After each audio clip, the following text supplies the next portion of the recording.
Saudara, kita mendengar tadi kesaksian yang begitu luar biasa bagaimana memiliki mental pemenang. Seringkali orang itu hanya menginginkan yang baik-baik saja dalam hidup ini, ya. Namanya juga manusia. Ya, kita pengen semuanya lancar, masa depan yang bagus, kita pengen hidup sukses, usaha diberkati. Ya, dan kita lupa bahwa untuk memperoleh segala sesuatu yang baik pasti ada harga yang harus dibayar. Ya, karena tidak ada yang gratis di dunia ini. Apalagi untuk mencapai rencana Tuhan. Amin. Ya, kalau tadi kita dengar ya dari Pak Petra usaha pekerjaannya diberkati Tuhan. Siapa yang ingin sukses seperti Pak Petra? Bahkan enggak mau angkat tangan loh Pak ini jemaat. Angkat tangan aja tanya sukses aja enggak mau loh. Ya, begitulah orang Kristen ya. Coba siapa yang pengen sukses? Nah, itu Tuhan lihat loh, pengen nih Tuhan mereka semua. Yang pengen jadi pencuci toilet. Enggak ada toh? Ya. Yang pengen jadi tukang angkat sampah. Enggak ada, ya. Karena semua orang berpikir itu ya yang baik itu enak semua. Padahal ya kita percaya bahwa proses itu tidak akan pernah membohongi hasil. Amin. Semakin berat proses yang kita alami, maka semakin luar biasa hasilnya. Ya, jangan pernah iri dengan keberhasilan orang, saudara. Karena kita nggak pernah tahu proses apa yang ada di dalam hidupnya. Ya, saya jadi hamba Tuhan sekarang banyak yang mencibir berkata, tuh Debbie Basir tuh kan pendeta instan. Yang ngetop gara-gara YouTube waktu pandemi. Mereka hanya lihat saya muncul ketika pandemi di YouTube. Mereka nggak tahu proses yang saya alami mengikut Tuhan. 25 tahun sejak saya terima Yesus. Ya, karena dulu belum ada YouTube jadi ya tidak terekspos, saudara. Tapi saya percaya di balik setiap kesuksesan orang itu pasti ada cerita. Amin. Mari kita belajar dari kisah-kisah itu, saudara, karena kita dengar tadi ya. Benar Pak Petra bilang kalau kita itu mau jadi pemenang-pemenang yang pertama berdamai dengan Tuhan. Ya, orang Kristen itu bagaimana kita bisa mengalami rancangan Tuhan kesuksesan dalam hidup kita. Lah banyak orang Kristen tuh enggak berdamai dengan Tuhan loh, saudara. Dalam hidup ini ada yang namanya takdir. Itu kita nggak bisa rubah. Takdir, nasib bisa kita rubah. Tapi takdir Tuhan itu nggak bisa dirubah. Ya, contoh jodoh, anak, kematian itu kita nggak bisa rubah dan kita nggak bisa buat apa-apa. Mau sekaya apapun orang kalau Tuhan bilang dia mati ya mati. Amin. Mau punya uang berapa triliun, lihat Steve Jobs ya. Kaya banget, tapi dia nggak bisa beli nyawa ya.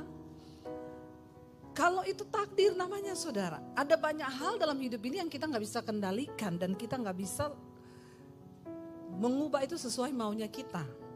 Ya, saya kasih contoh kemarin tuh saya dapat telepon dari seorang ibu. Bu, kenapa Tuhan menghukum saya begini? Dia punya anak perempuan 2. Ya, lalu lagi program anak yang ketiga dengan harapan hamil lagi punya anak cowok. Tiba-tiba karena dia program minum obat hormon segala macam, dia mengalami depresi, tidak bisa tidur. Mungkin pengaruh obat hormon, lalu dia harus minum obat tidur. Saya ini lagi minum obat tidur Bu, karena saya ini hormon apa-apa segala macam, saya pengen punya anak lagi. Ketika dokter lihat, aduh gara-gara minum hormon itu dia nggak bisa tidur. Dokter bilang stop dulu aja Bu, nggak usah minum obat hormon dulu daripada nanti ibu stres kayak begini terus. Waktu di stop, tiba-tiba dia hamil. Buat saudara mujizat enggak? Mujizat. Saya waktu dengar tuh seneng. Ih luar biasa ya. Pas stop program dari dokter minum obat hormon tiba-tiba hamil. Itu kan Tuhan toh. Tapi dia bilang gini, ibu tahu saya berharap ini anak laki-laki. Karena saya sudah punya anak 2 cewek. Waktu diperiksa kemarin baru bisa diketahui jenis kelaminnya. Ternyata perempuan lagi, Ibu. Kenapa Tuhan menghukum saya begini? Saudara lihat, kadang-kadang manusia itu membawa diri dalam pencobaan itu Ya karena maunya dia sendiri. Saya bilang, Bu, dalam hidup ini ada yang kita gak bisa rubah. Anak itu pemberian Tuhan loh. Ya, walaupun perempuan, ibu syukuri karena Tuhan tahu anak itu ke depan bakal jadi apa. Alkitab bilang sejak dalam kandungan Tuhan sudah menenun. Ibu pilih anak cowok besar narkoba karena Tuhan sudah tahu, atau ibu pilih dikasih Tuhan cewek karena itu yang terbaik. Siapa tahu dia jadi hamba Tuhan seperti Debbie Basir kan? Nggak usah tepuk tangan, Pak. Ya, karena saya tuh bingung dengan orang Kristen, saudara. Lalu itu menjadi masalah. Ya, dia bilang saya sempat berpikir mau gugurkan kandungan ini, Bu. Padahal anaknya cantik. Saya bilang, Bu, ibu tahu di luar sana banyak sekali pasangan yang hari ini sedang berdoa minta satu anak aja nggak dikasih. Syukuri Bu anak itu. Ya jangan ibu, padahal anaknya cantik-cantik loh saudara. Ya tapi ya itulah manusia. Bagaimana kita mau menjadi pemenang kalau kita ini nggak berdamai dengan Tuhan. Kalau kita berdamai dengan Tuhan, kita percaya bahwa semua yang Tuhan izinkan dalam hidup kita itu yang terbaik. Amin saudara. Ya, jadi masalah itu datang ketika kita ini tidak menerima, bahkan Tuhan aja ditolak loh. Iya. Tadi Pak Petra bersaksi, ya berdamai dengan Tuhan. Lalu berdamai dengan sesamamu. Berdamai dengan dirimu sendiri. Orang yang tidak berdamai dengan Tuhan, gak mungkin bisa berdamai dengan dirinya sendiri. Apalagi dengan orang lain. Makanya kita suka temui orang yang bikin keributan terus. Sukanya cari musuh. Ini orang pasti hubungannya sama Tuhan rusak. Amin saudara. Kalau ada suami yang di rumah bikin ribut terus sama istri, mesti suami itu urusannya hubungannya sama Tuhan rusak. Kalau ada istri yang bikin ribut terus di rumah, ini istri hubungannya sama Tuhan rusak. Kalau hubunganmu sama Tuhan rusak, tidak mungkin hubunganmu dengan sesama itu bisa baik. Karena semua hubungan dilandasi dengan hubungan kita dengan Tuhan. Amin Bapak Ibu. Iya, kalau ada anak di rumah yang selalu bikin gara-gara jadi masalah, nih anak pasti hubungannya sama Tuhan rusak. Tidak semua orang Kristen itu namanya sudah tercatat di sorga. Walaupun kau Kristen, kau duduk di kursi gereja, kalau kau tidak menjadi pelaku firman, hubunganmu dengan Tuhan rusak, maka maaf saudara, ya namamu tuh belum tercatat di sorga. Ada ibu-ibu datang sama saya, Bu tolong doain dong si A anaknya mau pindah agama ikut calon suaminya. Mau didoakan kenapa?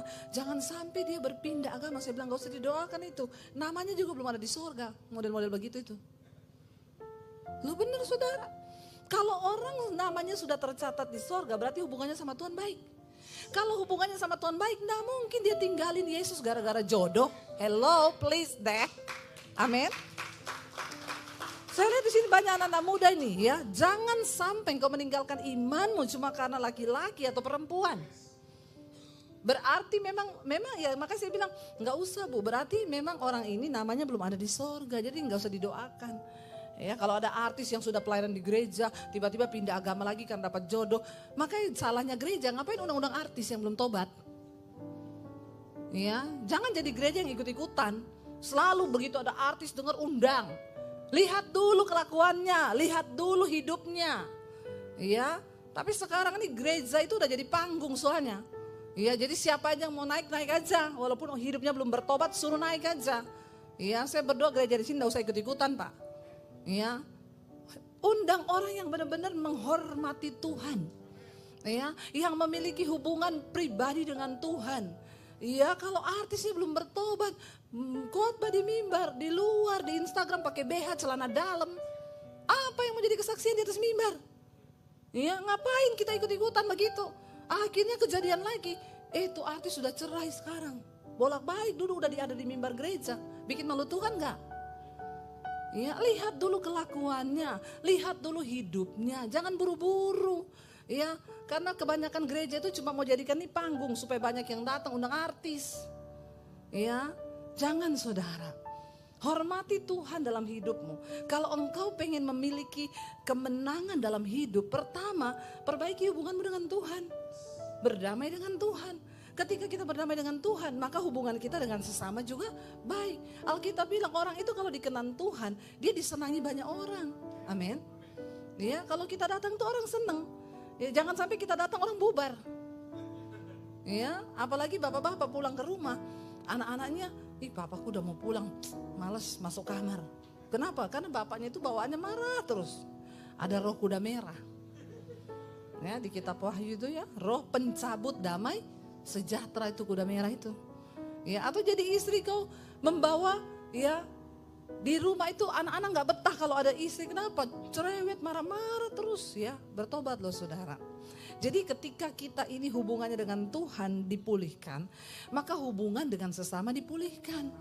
Lalu bisnis kita, pekerjaan kita, pelayanan kita akan mengalami mujizat demi mujizat. Karena mujizat Tuhan terjadi juga lewat orang lain. Amin. Ya, makanya kita perlu membangun hubungan dengan Tuhan. Oke, saya dikasih ayat Filipi, kita baca bersama pasal yang kedua. Ya, Filipi pasal yang kedua, ayat yang ke-12 mulai saudara.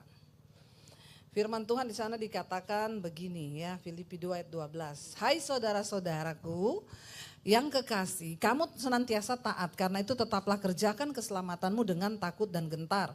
Bukan saja seperti waktu aku hadir, ya, tetapi terlebih pula sekarang waktu aku tidak hadir. Rasul Paulus memberi pesan dan teguran kepada jemaat di Filipi.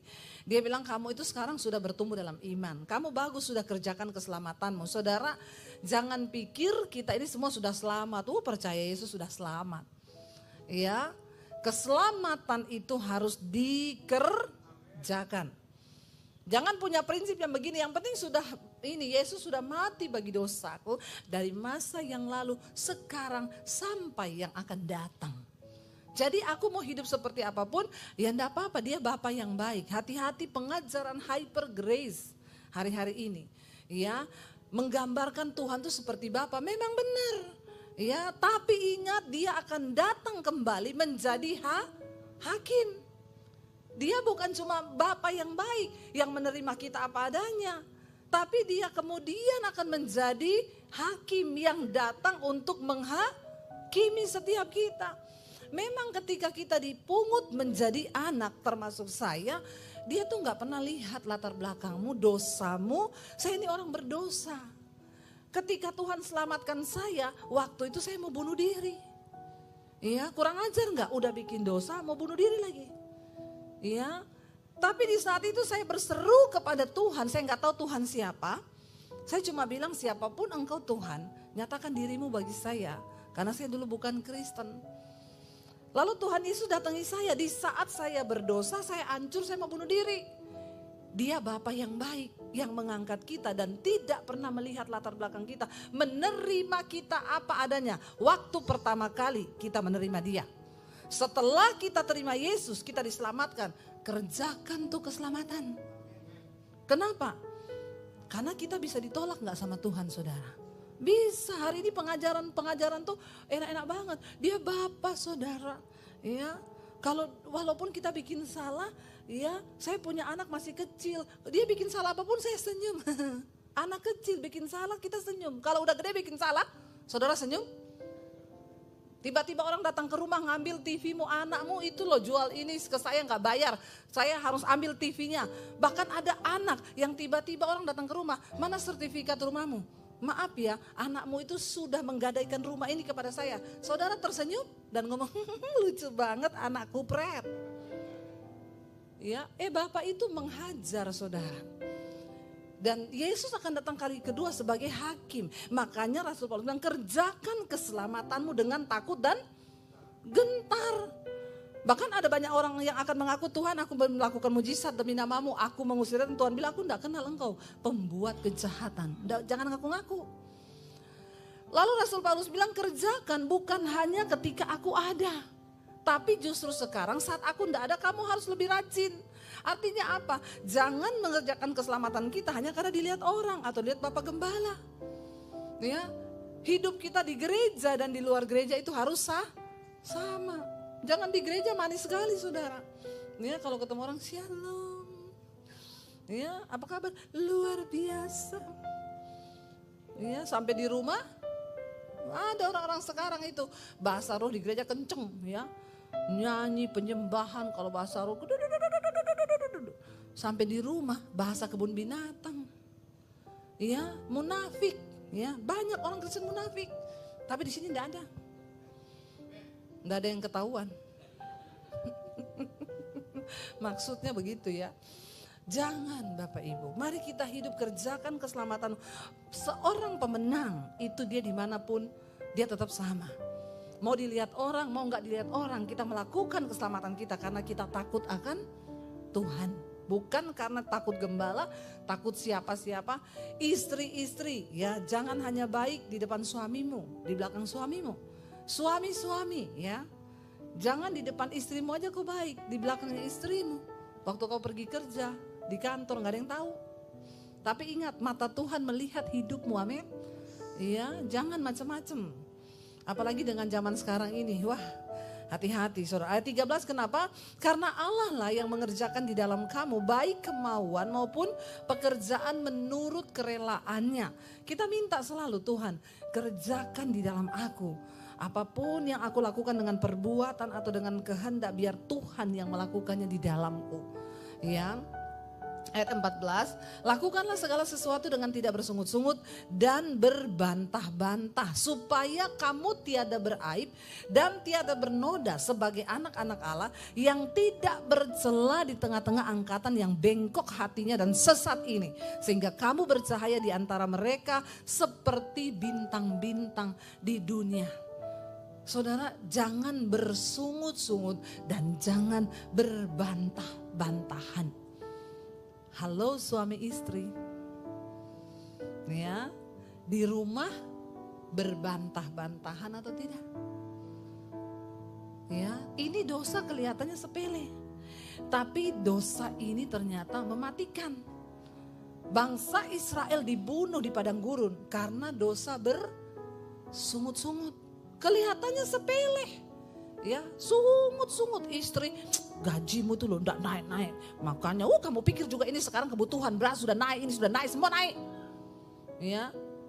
Saudara, daripada kita menyalahkan keadaan, lebih baik kita bersatu hati, berdoa, bergandeng tangan, amin. Iya, saya tuh diberkati kesaksiannya Pak Petra, Ibu Karla. Pak Petra cerita waktu itu tinggal punya duit berapa Pak? Ya di tengah hujan, ini benar-benar kayak drama Korea. Lalu dingin ya mencekam, nggak ada makanan ya. Pak Petra pulang nanya, dia nggak bawa uang, tanya sama istrinya ada makanan nggak? Ada. Ya Bu Karla tuh nggak pernah ngomong nggak ada duit, enak aja makan apa? Makan tuh piring. Nggak pernah saudara. Ya Bu Karla tuh nggak pernah bersungut-sungut. Ya dia layani, dia pergi dengan uang receh yang hanya tinggal beberapa dolar. Dia pergi beli sayur di supermarket sebelah, dia pulang, dia masak dengan mulut yang hanya diam. Responmu ketika engkau susah diproses Tuhan, cepat atau lambat Tuhan mengangkat hidupmu, tergantung bagaimana engkau berespon dalam setiap keadaan. Kalau kau terus bersungut, mati dipagut ular tuh bangsa Israel. Puluhan ribu mati di padang gurun. Ini serius saudara. Ya. Gara-gara mereka marah terus, akhirnya Tuhan kasih ular-ular tedung muncul dari padang gurun. Digigit semua tuh ya. Untung sekarang sudah tidak ada ular-ular lagi. Ya tetapi iblis akan mencuri berkatmu. Orang yang bersungut-sungut itu tanda dia tidak bersyukur. Tapi orang yang bersyukur dia pasti tidak akan bersungut, itu aja. Ya, kalau kita rajin bersyukur, kita akan malas bersungut. Sebaliknya, kalau kita rajin bersungut, maka kita tidak akan pernah bersyukur. Padahal waktu kita mensyukuri keadaan, disitulah Tuhan mencurahkan berkatnya. Ya, bukan saat enak aja suami istri. Ya, sekarang itu kan yang muda-muda juga saya mau bilang, jangan mau yang instan. Makanya berdoa cari suami itu yang benar. Ya kalau kau mau cari suami belajar tuh dari tukang pom bensin. Selalu kalau datang mulai dari nol ya Mbak. Amin. Ya mulai dari nol. Cari yang mau berjuang bersama. Bukan hanya yang enaknya aja. Ya sekarang banyak cewek muda-muda tuh jadi pelakor, jadi ani-ani. Ya pengen dapat mobil, apartemen gak usah kerja, jual diri aja. Ya jangan sampai ada yang seperti itu. Sekarang di mal-mal mereka berkeliaran saudara. Ya, mencari klien baru. Sasarannya bapak-bapak, ya. Dia udah mulai lihat nih kalau ada bapak-bapak yang agak-agak tampangnya ini. Nyata-nyata loh, saya sama suami saya berapa kali nih di bandara, di kafe. Lagi duduk nih, Ani datang depan suami saya. Pakai roknya mini, pangku kaki depan suami saya. Udah kelihatan saudara ininya. Saya rasanya mau berdiri, mau saya jambar rambutnya. Ya, dan saya bilang dalam nama Yesus, roh sinah, roh najis keluar kau. Mau saya gituin. Untung suami saya tahu diri, dia langsung pindah duduk menghadap belakang itu Ani. Emang gue pikirin, amin bapak-bapak. Iya, sekarang ini setan bekerja, setan sekarang tidak menakutkan. Cantik-cantik, putih-putih, mulus-mulus. Berkeliaran tuh di mall. Orang Kristen saya mau bilang ya, jangan kau itu pakai baju, ya itu pasti orang-orang yang mau jual diri begitu tuh. Dipamer-pamerin badannya. Sampai tadi malam saya bilang sama suami saya, kita ke mall sama anak-anak. Ada orang cuma pakai tank top kayak BH begitu mau tidur.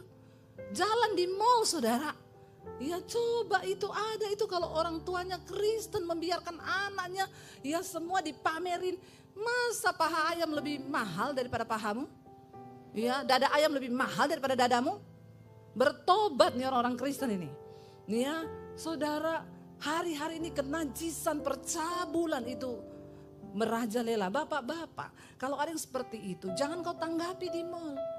Ada loh, orang konseling sama saya selingkuh cuma ketemu di restoran. Sekali. Jadi saya layani mereka, hampir mau cerai. Pergi ke Bali, duduk di restoran. Istrinya ini duduk begini, ada laki-laki di situ. Laki-laki itu godain main mata. Akhirnya istrinya ke toilet, diikuti sama laki-laki itu minta nomor handphone. Akhirnya tuker-tukeran nomor handphone. Dari situ mulai chattingan terus, saudara, chattingan. Lama-lama mereka ketemu melakukan perselingkuhan di hotel. Cuma dari restoran. Ini setan memang instan hari-hari ini. Mengerikan loh. Ya itu karena begitu, apalagi adik-adik itu dia duduk di depan bapak-bapak. Ya dia pangku kaki, sudah di mana-mana ini semua auratnya dibuka. Karena kalau nggak dibuka enggak laku. Memang itu yang dia jual. Ya ngeri. Nanti dia mulai lirik-lirik terus gini ke toilet diikuti itu. Ya bisa minta nomor handphone. Saya layani suami istri hampir bercerai. Saya tanya ibu selingkuh ini ketemu di mana? Di restoran bu, waktu saya liburan ke Bali. Cuma di meja makan duduk tatap-tatapan. Dia ke toilet diikuti dimintain nomor handphone. Saya bilang instan sekali ya. Sekarang orang mau selingkuh. Mengerikan, akhirnya terjebak ketahuan suaminya. Mau dicerai sama suaminya. Ya. Jadi sekarang roh najis itu bekerja. Anak-anak muda dengar baik-baik. Kalau engkau mau diberkati, menang dalam hidup ini. Hormati Tuhan, hidup dalam kekudusan. Amin. Jangan menggoda, jangan mencobai membuka celah. Supaya hidupmu itu bercahaya di tengah angkatan yang sudah bengkok di dunia ini, sesat semuanya. Jangan ikut-ikutan sesat. Ya, mari kita sama-sama saling menopang, saling menguatkan suami istri. Jangan bersungut-sungut, terima setiap keadaan di hidup kita, bersyukur sama Tuhan. Saya ngomong begini bukan karena saya tidak mengalami saudara. Saya memulai pernikahan dengan suami saya itu ya dari minus malah, bukan dari nol kayak Pak Petra bilang. Ya, saya menikah dengan suami saya itu dari nol saudara. Ya, dan saya mendampingi, kita sama-sama pelayanan berdua, naik motor, anak 3, motor 1, bonceng 5. Ya, mungkin belum ada yang seperti saya di sini kan. Ada di sini yang pernah bonceng 5? Ya, saya mengalami itu. Kami susah. Ya, tapi apakah kami tidak bahagia? Kami bahagia. Dan kami tidak izinkan satupun keadaan menjadi alasan untuk kita tidak bersyukur. Hari-hari ini kenapa orang kalah dalam pertempuran? Kau selalu menjadikan alasan masa lalu kegagalan itu untuk membuat langkah mustak. Dan kau tidak bisa mencapai janji Tuhan dalam hidupmu. Jangan jadikan alasan masa lalu apapun. Ya, tinggalkan yang sudah di belakang. Lihat ke depan. Kita semua sampah dulu. Saya sampah, Pak Petra sampah, Bu Karla sampah. Kita semua sampah. Tapi Yesus sanggup mengubah, mendaur ulang sampah itu menjadi sesuatu yang berguna. Amin. Ya, saudara, kalau kita dengar ya kesaksian dari Pak Petra tadi, apa yang ada, masa depan apa. Tapi waktu kita mau bertobat, hidup dipulihkan dengan Tuhan. Kita mau sungguh-sungguh jadikan, sudahlah Tuhan, aku pernah berbuat salah di masa lalu. Tapi aku gak akan mengulangi itu. Aku akan belajar untuk menghormati Tuhan. Tuhan selalu memberikan kesempatan. Asal kita mau bertobat loh. Ya bukan dengan sengaja hidup dalam dosa terus gak tobat-tobat saudara. Ya, tapi kita mau bertobat. Jangan jadikan alasan, banyak orang itu begini. Ya saya ketemu ada orang homo saudara. Sekarang banyak nih di gereja-gereja tulang lunak ini. Ya, saya berdoa di sini nggak ada tulang lunak loh. Yang laki-laki bersikaplah sebagai laki-laki, yang perempuan jangan jadi aneh-aneh, lesbi. Ya, sekarang itu kita nggak bisa lihat saudara. Ya, oh lesbi itu model-modelnya rambutnya pendek, gagah perkasa kayak Bu Debbie itu lesbi. Maaf ya, saya wanita tulen. Saya udah konseling beberapa orang lesbi yang mau bertobat. Tampangnya nggak ada tampang kayak saya. Rambutnya panjang, kriwil-kriwil. Loh ada ibu-ibu, Bu saya mau ketemu ibu, saya selingkuh 7 tahun, suami saya nggak tahu. Bahkan saya bawa selingkuhan saya ke kamar saya. Kok bisa Bu? Iya Bu, karena selingkuhan saya Mira. Ibu-ibu selingkuh sama perempuan. Iya, makanya saya kaget waktu ketemu dia. Saya pikir nih masih tomboy, saya juga agak takut. Saya bilang sama suami, kamu awasi saya dari jauh ya. Kamu duduk di meja sebelah, lihat-lihat terus ya. Jangan saya sampai dia apa-apain nih. Ya saya ketemu saudara, tampangnya datang, rambutnya panjang, kriwil-kriwil, lesbi. Ya, orang lain les piano kayak les gitar. Jangan lesbi dong, itu dosa. Ya, ada yang dia pakai alasan, saya bilang ibu kenapa jadi lesbi Bu? Suami saya kasar, sering pukulin saya. Jangan jadikan alasan apapun supaya engkau berbuat dosa dan masa depanmu hancur dan engkau terpuruk dalam dosa itu. Ya, ada lagi homo datang sama saya ngaku. Kenapa kamu jadi homo? Dari kecil saya kehilangan hati Bapak. Saya dipukulin sama papa saya sakit hati, saya kecewa. Makanya saya terlahir seperti ini. Tuhan menciptakan semua yang baik. Tapi iblis ingin merusak. Amin. Ya, saya ketemu dengan pelakor ani-ani pacaran sama om-om. Saya tanya, kenapa kamu pacaran sama om-om? Dari kecil saya tidak merasakan hati Bapak. Papa saya sibuk kerja, saya nggak pernah dibelai sama Bapak.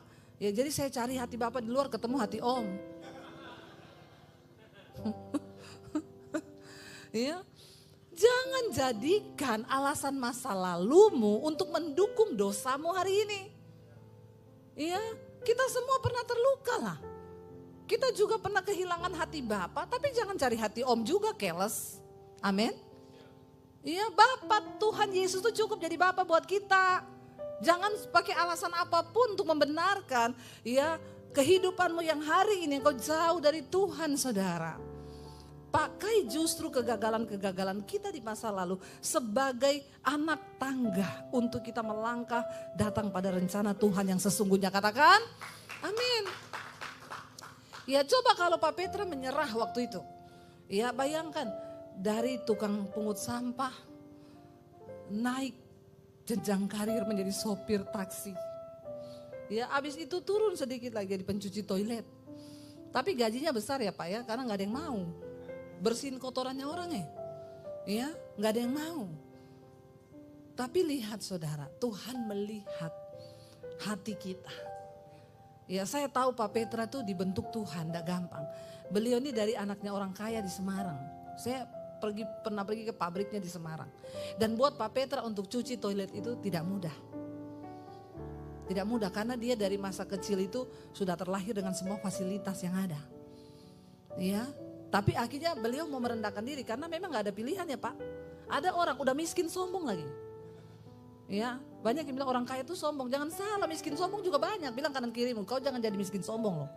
Ya, orang kaya sombong banyak, tapi miskin sombong juga banyak.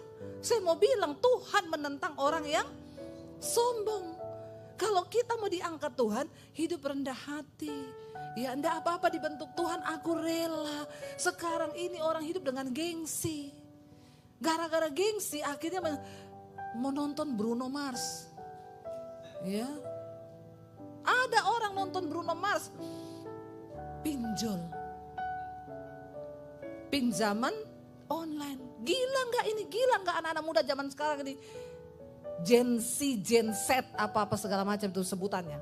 Ya, mau Gen Z, mau Gen Z, saya lebih suka sebut kalian tuh Gen Z. Supaya membangkitkan, mengobarkan. Ya, ada saudara, gila ya mau nonton Bruno Mars pinjol. Karena tiketnya 1 juta lebih.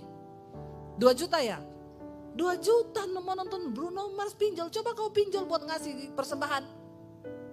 Ada nggak yang pinjol buat persembahan? Nggak ada. Nonton Bruno Mars 2 juta. Pinjol, ada lagi yang minta gajinya dibayar duluan yang bulan depan karena mau beli tiket Bruno Mars. Nah bulan depan gajian, dia nggak bisa bayar cicilan, dia nggak bisa makan karena sudah dimakan sama Bruno. Goblok nggak? Saya bilang dari mimbar ini, goblok kau, goblok. Nggak apa-apa, Yesus aja bilang bodoh kok. Bodoh orang-orang begini, orang Kristen tapi nggak mengerti.